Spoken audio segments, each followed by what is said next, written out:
The desert night was a cathedral of silence, vast and unforgiving, its vaulted sky pricked with stars that seemed to watch, cold and indifferent, as the small band of travelers moved through the sand like penitents seeking absolution.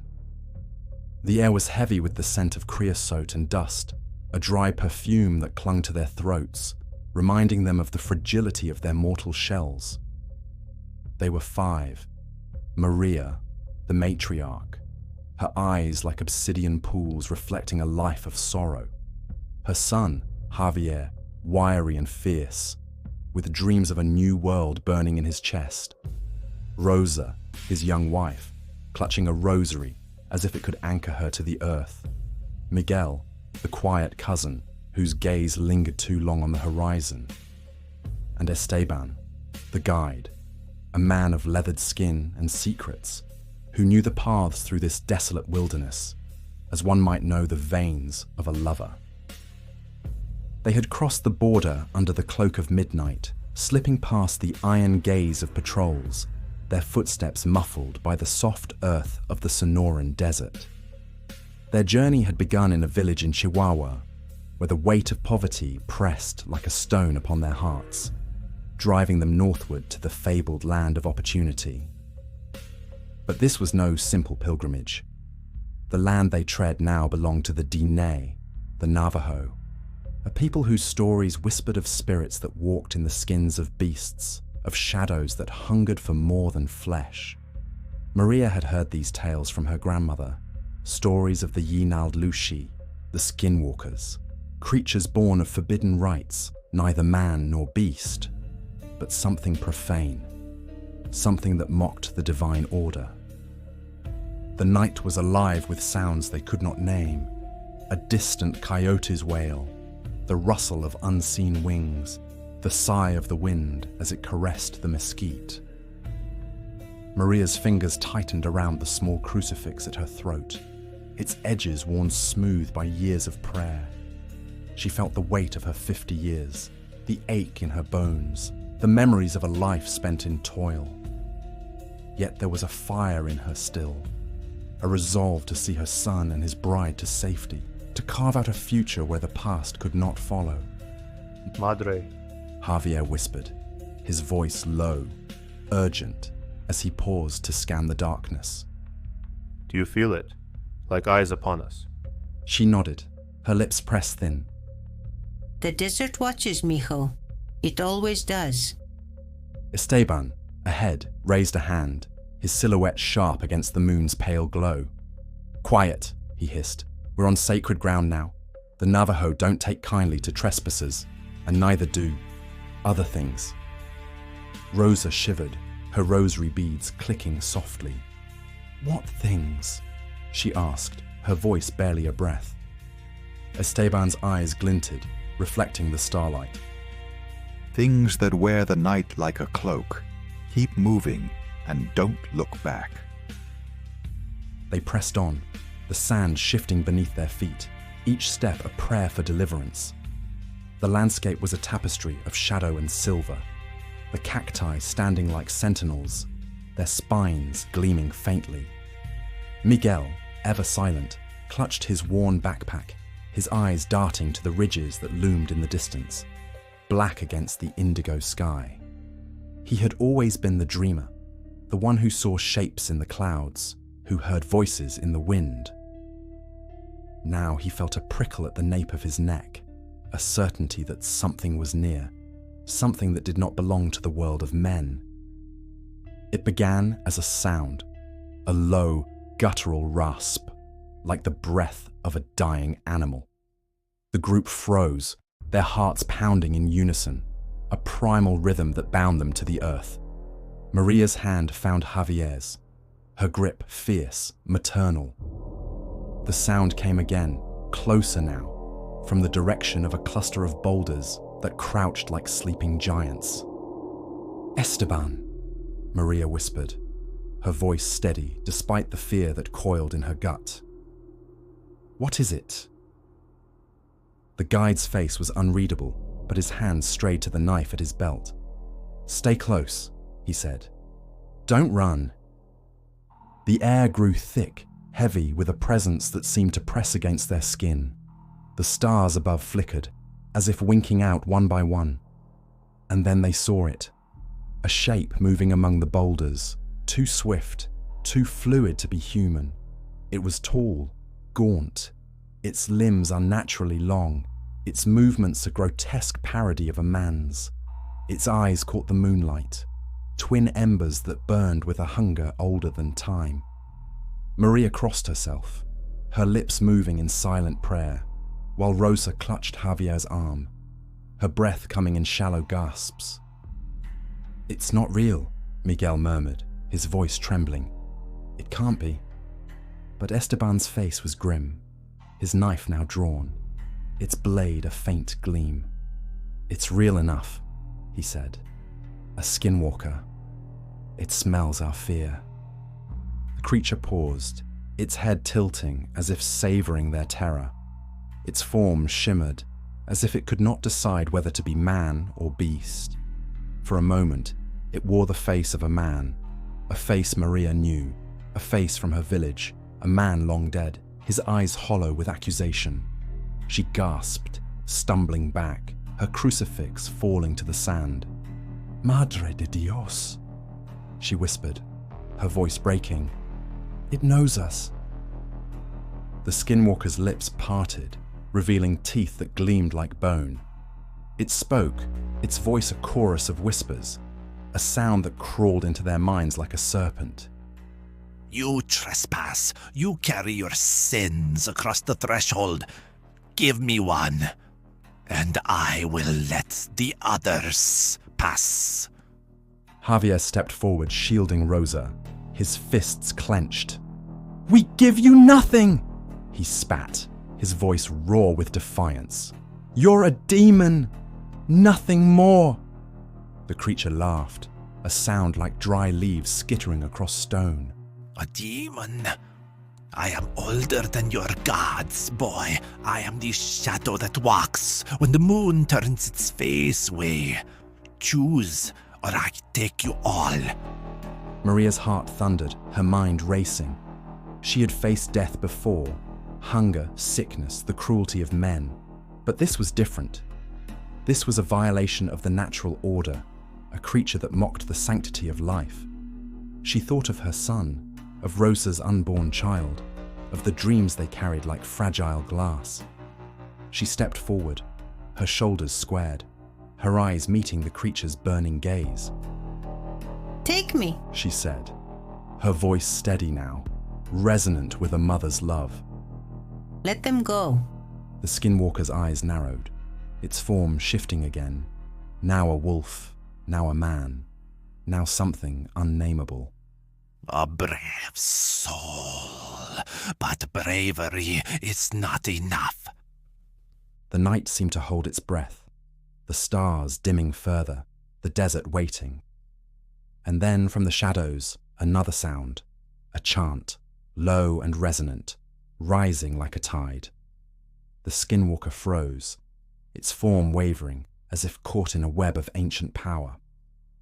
From the darkness emerged a figure, cloaked in the colors of the earth, a Navajo elder, his face weathered as the desert itself, his eyes alight with a fire that matched the creature's own.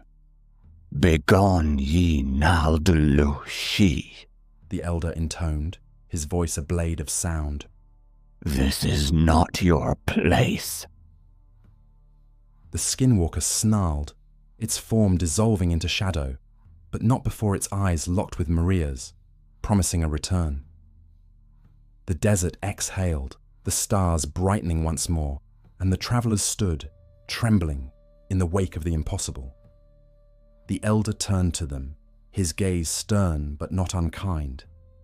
"You walk where you should not, but the spirits have spared you this night.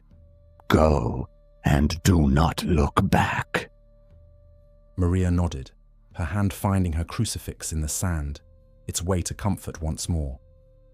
The group moved on, their steps quicker now, the border closer with each breath.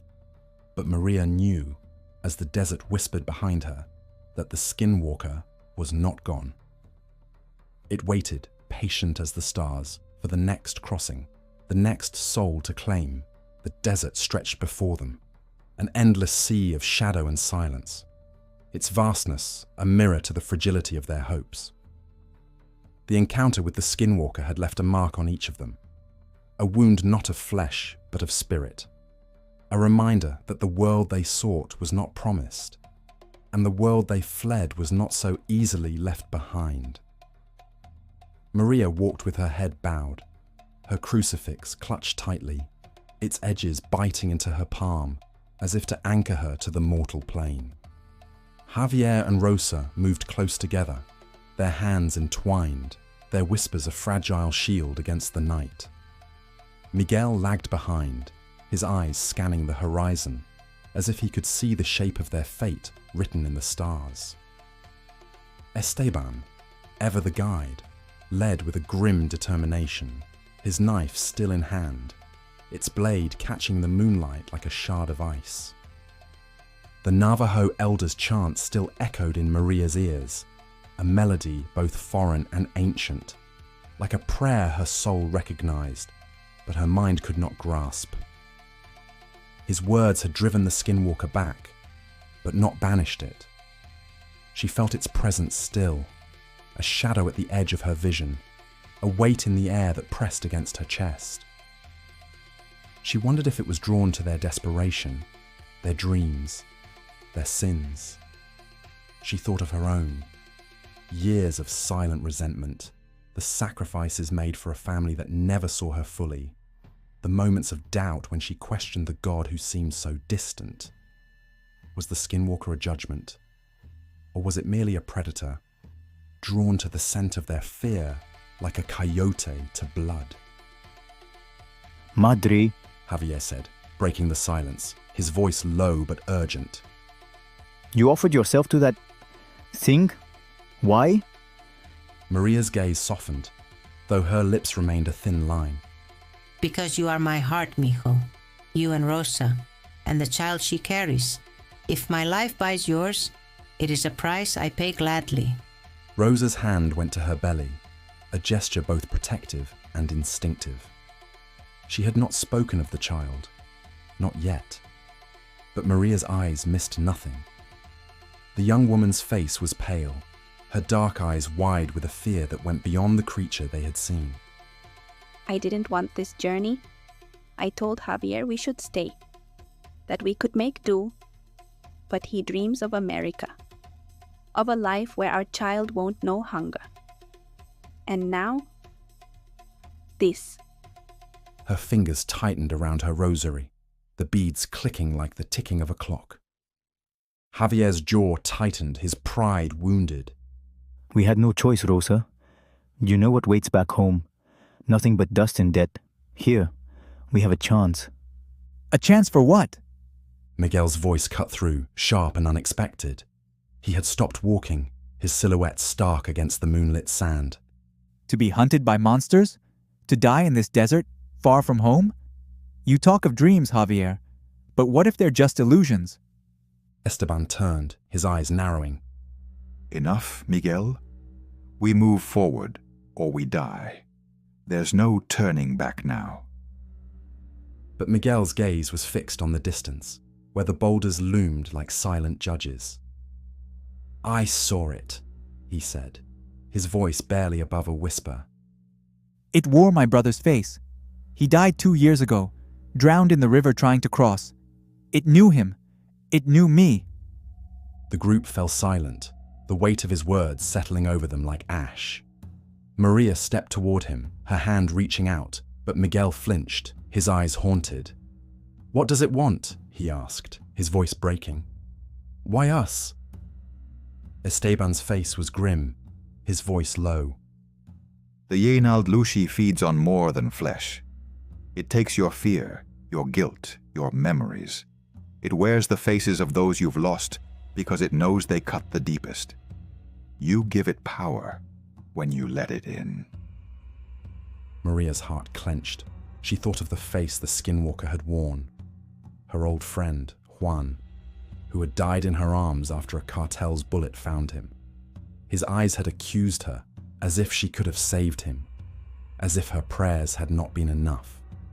She pushed the memory down, her hand tightening around her crucifix. "Then we don't let it in," she said, her voice firm. "We keep moving. For each other." They resumed their march, the desert stretching endlessly before them, the stars above cold and unyielding. But the air had changed, grown heavier, as if the night itself were conspiring against them. The wind carried a new sound now, not the rasp of the skinwalker, but something softer, more insidious, a whisper that seemed to come from within their own minds. Maria heard her name, spoken in her mother's voice, a voice she had not heard in 20 years. Javier heard his father, stern and disappointed as he had been in life. Rosa heard the cry of a child, unborn but already calling. Miguel heard his brother, laughing, mocking. Only Esteban seemed untouched, his face a mask, his eyes fixed on the path ahead. They reached a dry riverbed, its banks lined with twisted mesquite trees, their branches like skeletal hands reaching for the sky. Esteban paused, his hand raised, his gaze scanning the darkness. "We rest here," he said, "but not for long. Dawn is hours away, and we need to be across the border by then." Rosa sank to the ground, her back against a tree, her rosary clutched like a lifeline. Javier knelt beside her, his hand on her shoulder, his eyes searching hers for forgiveness. Maria sat apart, her gaze fixed on the horizon, her thoughts a tangle of faith and fear. Miguel paced, his movements restless, his eyes darting to the shadows, as if expecting the skinwalker to emerge at any moment. And then it came again. The sound, closer now, a guttural chant that seemed to rise from the earth itself. The air grew cold, the stars dimming as if cloaked by an unseen hand. The group froze, their breaths visible in the sudden chill. From the riverbed's edge, a shape emerged, its form shifting in the moonlight. Now a man, now a wolf, now a thing with too many limbs, its eyes burning like twin flames. It did not speak this time, but its presence was a weight, a promise of something ancient and insatiable. Maria rose, her crucifix held before her like a shield. "In the name of God, leave us," she cried, her voice ringing with a strength she did not know she possessed. The skinwalker paused, its head tilting, its eyes narrowing. For a moment, it seemed to waver, as if her faith were a blade. But then it laughed, a sound that clawed at their minds, and it lunged. Not at Maria, but at Miguel, who stood frozen, his face a mask of terror. No! Javier shouted, throwing himself between them, his fists raised as if he could fight a shadow. The skinwalker's form shimmered, and for a moment it wore Javier's face, a cruel mockery of his defiance. Rosa screamed, her rosary falling to the sand, its beads scattering like tears. Esteban moved swiftly, his knife flashing, but the blade passed through the creature as if through smoke. It turned on him, its eyes blazing, and for the first time, fear flickered across Esteban's face. "Run!" he shouted. "To the ridge! Now!" They fled, their footsteps pounding the earth, the skinwalker's laughter chasing them like a storm. The ridge loomed ahead, a jagged line against the sky, and beyond it, the faint promise of safety, of a border crossed, of a new life. But Maria knew, as she ran, her breath burning in her lungs, that the skinwalker was not bound by borders, by lines drawn in the sand. It was a creature of the soul, and it would follow them, as long as they carried their fears, their guilt, their love. Behind them, the desert whispered, and the stars watched, silent and eternal. The ridge loomed like a scar across the desert's face, its jagged edges clawing at the sky. The travelers stumbled toward it, their breaths ragged, their hearts pounding with a rhythm older than fear. The skinwalker's laughter echoed behind them, a sound that wove itself into the wind, curling around their minds like smoke. Maria clutched her crucifix, its weight a tether to her faith, though doubt gnawed at her soul. Had she been wrong to defy the creature? Had her words, her prayers, invited its wrath? Javier led Rosa by the hand, his grip fierce, as if he could shield her from the night itself. Her face was pale, her eyes wide with terror, the scattered beads of her rosary left behind in the sand like abandoned hopes. Miguel ran beside them, his breath hitching, his gaze darting to the shadows, as if he could still see his brother's face in the skinwalker's cruel mimicry. Esteban brought up the rear, his knife drawn, his face a mask of grim resolve, though Maria saw the flicker of fear in his eyes, a crack in the armor, of the man who claimed to know the desert's secrets. They reached the ridge, scrambling up its rocky slope, the stones biting into their hands and knees. At the crest, they paused, gasping, the desert stretching below them like a sea of shadows. The border was close now, a promise whispered in the distance, but the night was not done with them. The air grew heavy, thick with a presence that pressed against their skin, and the stars above dimmed, as if veiled by an unseen hand. "Where is it?" Rosa whispered, her voice trembling, her hand resting on her belly, where life stirred, fragile and unyielding. Esteban's eyes scanned the darkness below.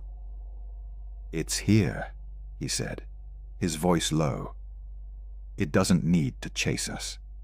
It knows we're trapped." Maria's lips moved in silent prayer, but her words faltered as the skinwalker's form emerged from the shadows below, its shape shifting in the moonlight. Now a man, now a coyote, now a thing with eyes like burning coals. It did not rush, did not lunge. It simply stood, its gaze fixed on them, its presence a weight that crushed the air from their lungs. "It wants one of us," Miguel said, his voice breaking. "It said so. One, and the rest can pass." Javier's fists clenched, his body tensing as if to fight. "No one is giving themselves up," he snapped. "We fight, or we run." But Maria saw the truth in Miguel's eyes, the haunted certainty of a man who had seen his brother's face in the creature's maw. She felt it too, the skinwalker's hunger, not for flesh, but for something deeper, something that lingered in the crevices of their souls. She thought of Juan, his accusing eyes, his blood on her hands. She thought of her own sins, the moments she had turned away from love, from faith, from hope. "I'll go," Miguel said suddenly, his voice steady now, resolute. He stepped forward, his backpack slipping from his shoulders, his eyes fixed on the creature below. "It wants me. I saw it. My brother. He's calling me." "Miguel, no," Maria cried, reaching for him, but he shook her off, his face a mask of calm, as if he had already crossed into another world. "I've been running from him my whole life," Miguel said, his voice soft, almost reverent. "From what I didn't do, what I didn't say. Let me face him now." Before they could stop him, Miguel descended the ridge, his steps deliberate, his silhouette shrinking against the vastness of the desert.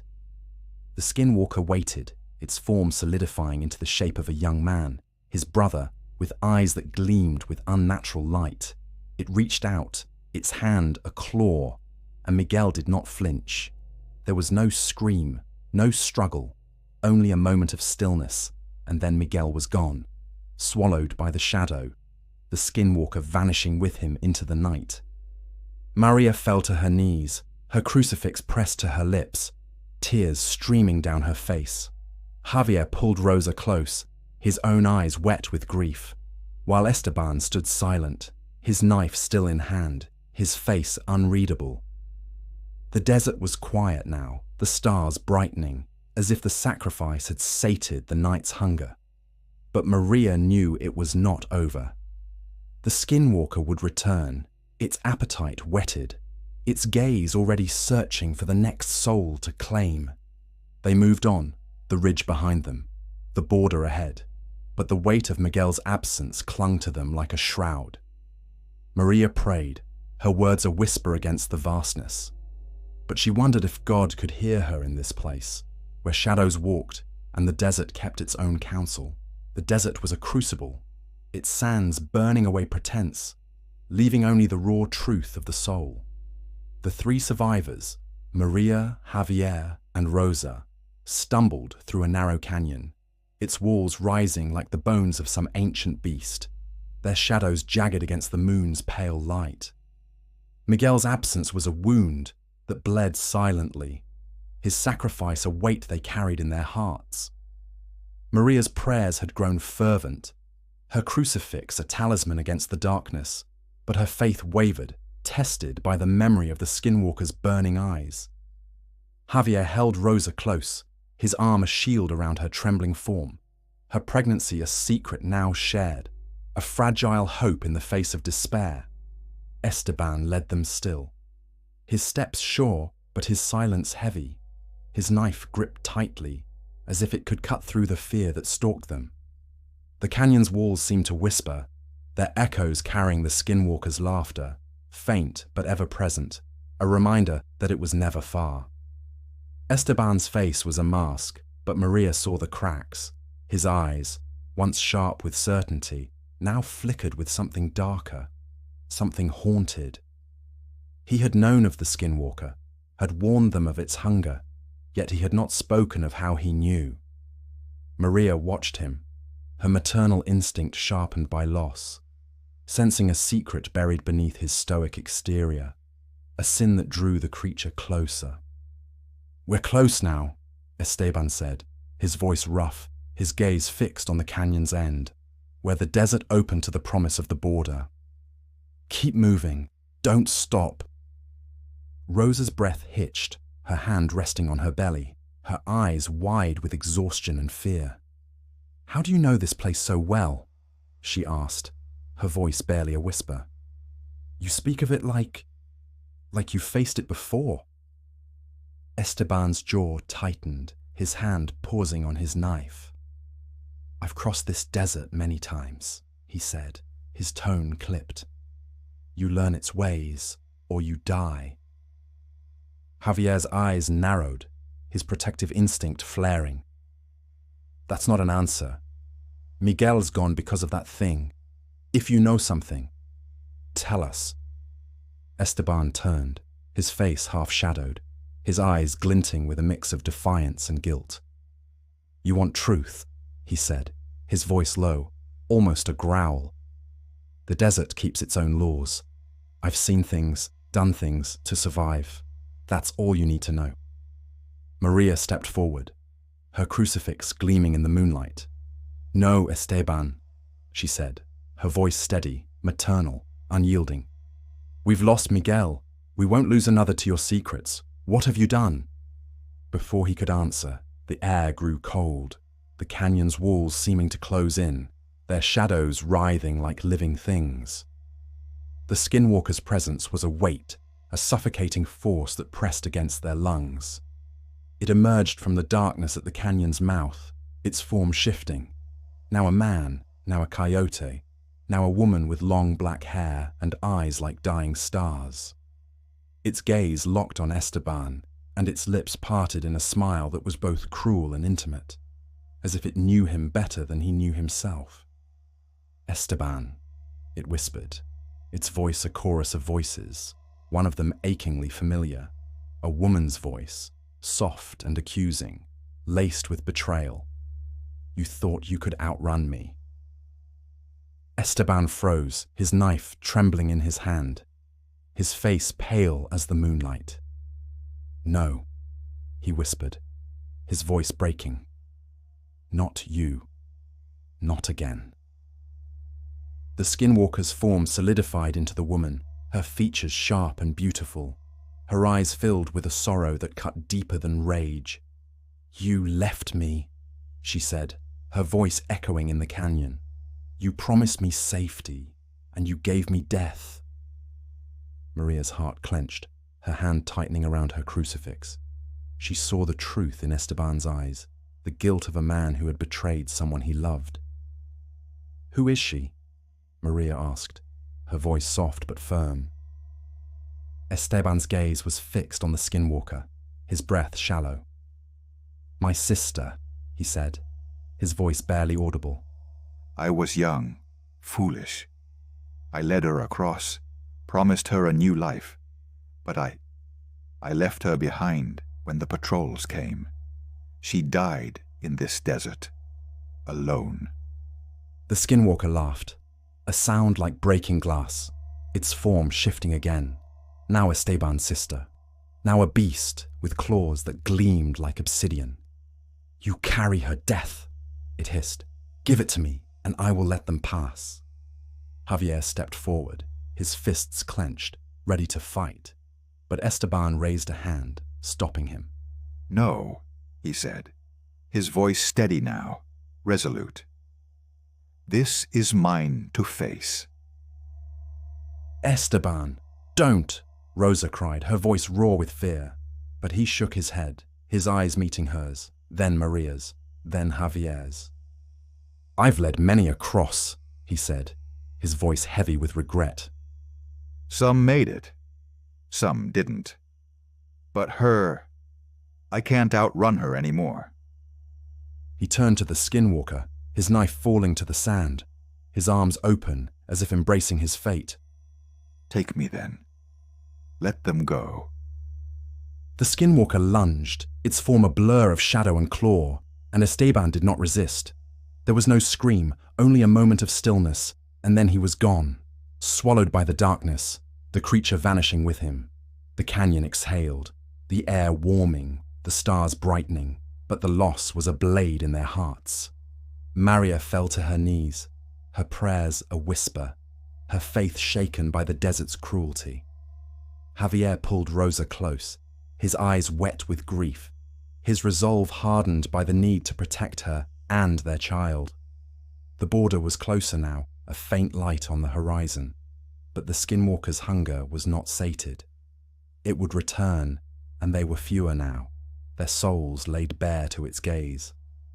They moved on, the canyon behind them, the desert ahead, but Esteban's absence was a shadow that clung to them, a reminder that the price of their journey was paid in blood and memory. The desert was a cathedral of desolation, its sands a silent witness to the pilgrims' dwindling hopes. The three remaining travelers, Maria, Javier, and Rosa, stumbled through the night, their steps heavy with the weight of loss. Miguel's quiet dreams and Esteban's guarded secrets were gone, claimed by the skinwalker's hunger, leaving only the fragile thread of their resolve to bind them. Maria's fingers traced the edges of her crucifix, its familiar weight a fading anchor against the tide of doubt that swelled within her. Javier and Rosa moved as one, her hand clasped in his, her other resting on her belly, where their unborn child stirred, a beacon of life amidst the shadows. The border was near now, a whisper of salvation, but the desert was not done with them.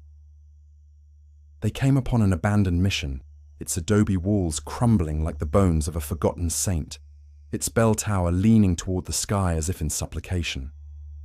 The air was thick with the scent of dust and decay, and the moonlight cast eerie patterns through the broken windows, painting the ground with ghosts of stained glass.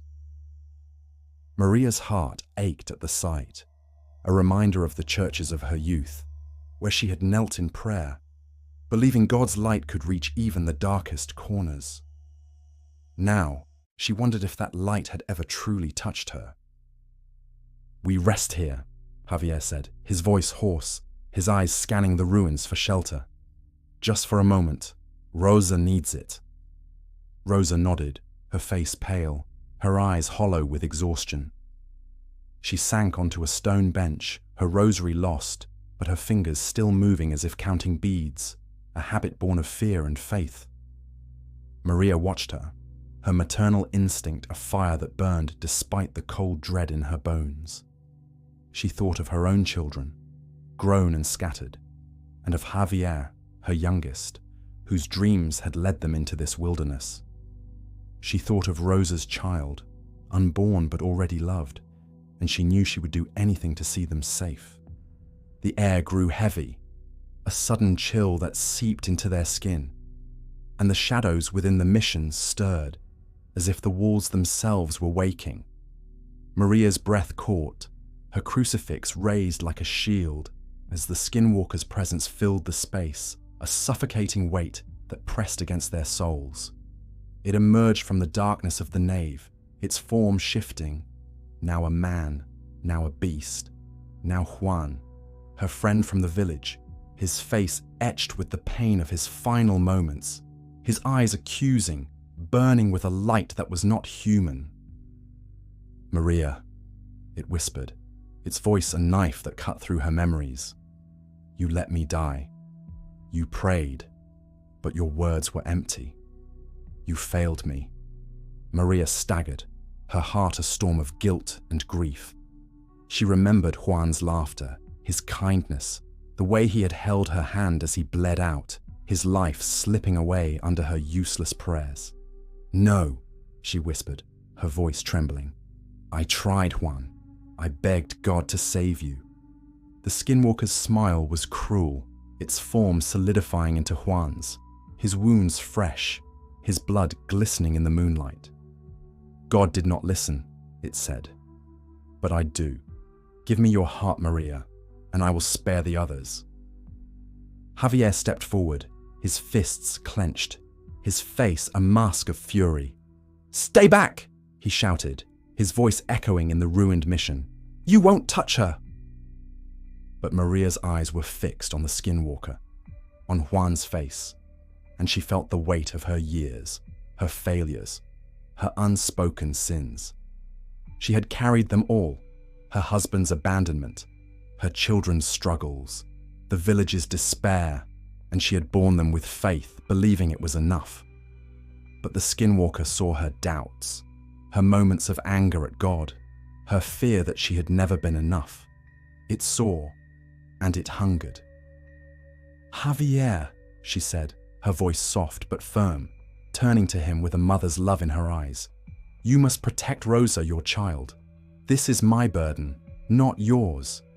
"No, Madre!" Javier cried, reaching for her, but Rosa held him back, her own tears falling, her hand clutching his arm. Maria stepped toward the Skinwalker, her crucifix held before her, its silver gleaming faintly. "If you want me," she said, her voice steady now, resonant with a faith that flickered but did not die, "then take me. But you will not have them." The Skinwalker's eyes blazed, its form wavering, now Juan, now a creature of claw and shadow. It reached for her, its touch cold as the grave, and Maria did not flinch. She thought of her children, of Rosa's unborn child, of the border that lay just beyond the night. She thought of God, distant but not forgotten, and she prayed, not for herself, but for those she loved. There was no scream, only a moment of stillness, and then Maria was gone, swallowed by the darkness, the Skinwalker vanishing with her, leaving the mission silent once more. Javier fell to his knees, a sob tearing from his throat, while Rosa clung to him, her own grief a quiet storm. The stars above shone coldly, the mission's walls whispering of sacrifice and loss. They were two now, alone in the desert, the border closer, but the Skinwalker's hunger unyielding. Javier rose, pulling Rosa to her feet, his resolve hardened by his mother's sacrifice. They moved on, the ruins behind them, the desert ahead. But Maria's absence was a wound that would never heal, a shadow that walked with them into the night. The desert was a crucible of despair, its sands swallowing the echoes of their grief, leaving only the relentless pulse of survival. Javier and Rosa, the last of their band, moved through the night, their steps heavy with the weight of those they had lost. Miguel's quiet dreams, Esteban's guarded secrets, Maria's unyielding faith. The border was close now, a faint shimmer on the horizon, but the Skinwalkers' presence lingered, a shadow that clung to their souls. Javier's hand gripped Rosa's, his touch fierce, protective, as her other hand rested on her belly, where their unborn child stirred, a fragile promise amidst the darkness. His mother's sacrifice burned in his chest, a fire of guilt and resolve, urging him to see Rosa to safety, to defy the desert's hunger. They reached a cluster of mesquite trees, their twisted branches clawing at the sky like supplicants begging for mercy. The air was heavy, thick with the scent of dust and something older, something profane. Javier's eyes scanned the shadows, his jaw tight, his mother's final words echoing in his mind. Protect Rosa, your child. He felt the weight of his own failures, his father's disapproval, his village's poverty, his inability to save those who had trusted him. Rosa's breath was shallow, her face pale, her eyes wide with a fear she could not name. She clung to him, her strength waning, but her love for their child, a flame that refused to die. "We're almost there," Javier whispered, his voice rough but steady. "Just a little further, mi amor." Rosa nodded, her lips trembling, her hand tightening around his. "I'm scared, Javier," she admitted, her voice a whisper. "It's still out there. It won't let us go." Before he could answer, the air grew cold, the stars dimming as if cloaked by an unseen hand. The Skinwalker emerged from the shadows, its form shifting. Now a man, now a beast, now his father, stern and unyielding, his eyes burning with a judgment that had haunted Javier's life. The creature's presence was a weight, pressing against their lungs, its gaze a blade that cut through their defenses. "Javier!" it hissed, its voice a cruel mimicry of his father's, laced with disappointment. "You run, but you cannot escape your failures. You led them to death, your mother, your friends. You will fail her, too." It gestured to Rosa, its eyes gleaming with hunger. Javier's heart clenched, his father's words echoing memories of a childhood spent chasing approval he could never earn. He saw Rosa's fear, her hand on her belly, and he knew he could not let the creature take her. His mother's sacrifice had brought them this moment, and he would not let it be in vain. He stepped forward, his shoulders squared, his voice steady. "If you want me," he said, "take me. Leave her be." Rosa gasped, reaching for him, but he gently pushed her back, his eyes meeting hers with a silent promise. The Skinwalker's smile was cruel, its form solidifying into his father's, its hand outstretched, claws gleaming in the moonlight. Javier lowered his head, as if surrendering, his body tense with feigned submission. But as the creature reached for him, its touch cold as death, Javier moved, swift, desperate, driven by a love stronger than fear. He lunged, his fist striking the Skinwalker's chest, his other hand seizing a branch from the ground, swinging it like a club. The creature staggered, caught off guard, its form wavering, its eyes blazing with surprise. "Run!" Javier shouted, grabbing Rosa's hand, pulling her toward the open desert. The Skinwalker snarled, its laughter a storm of rage, but Javier's defiance had broken its rhythm, its hold on the moment shattered.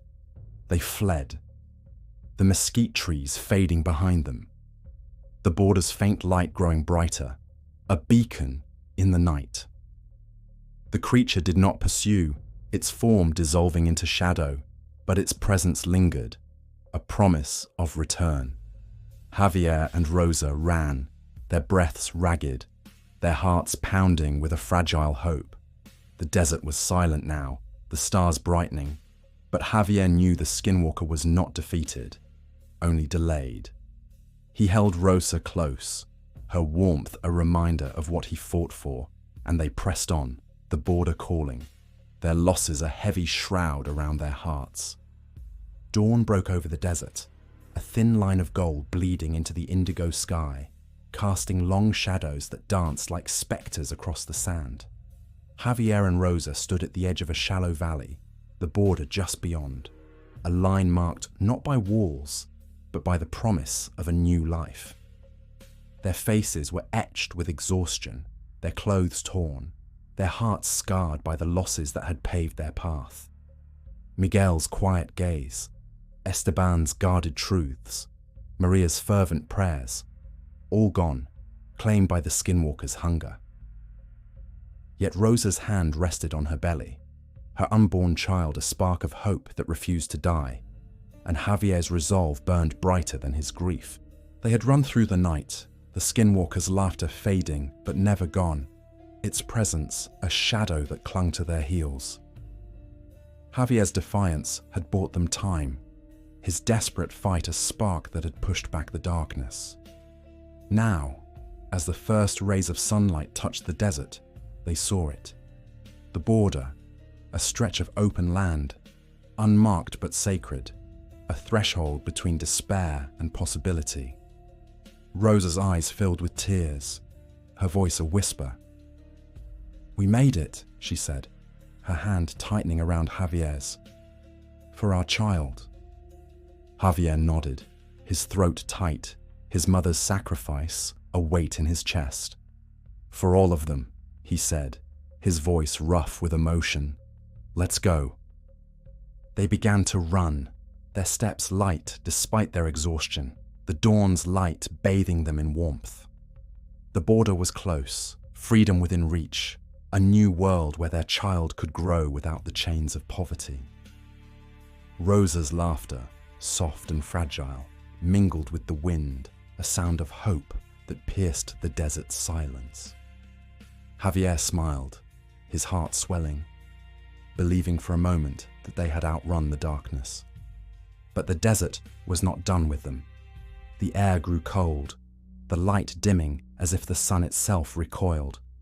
The Skinwalker emerged, not from the shadows, but from the earth itself, its form a writhing mass of shadow and claw, no longer wearing a face but a nightmare, shapeless and insatiable.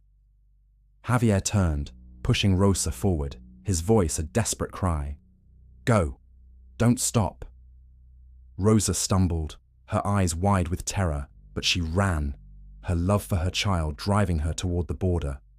Javier faced the Skinwalker, his fists raised, his defiance a fire that burned despite the fear. "You won't have her!" he shouted, his voice echoing across the valley. The creature lunged, its touch a cold that seared his soul, and Javier fought, his fists striking shadow, his heart screaming for Rosa, for their child.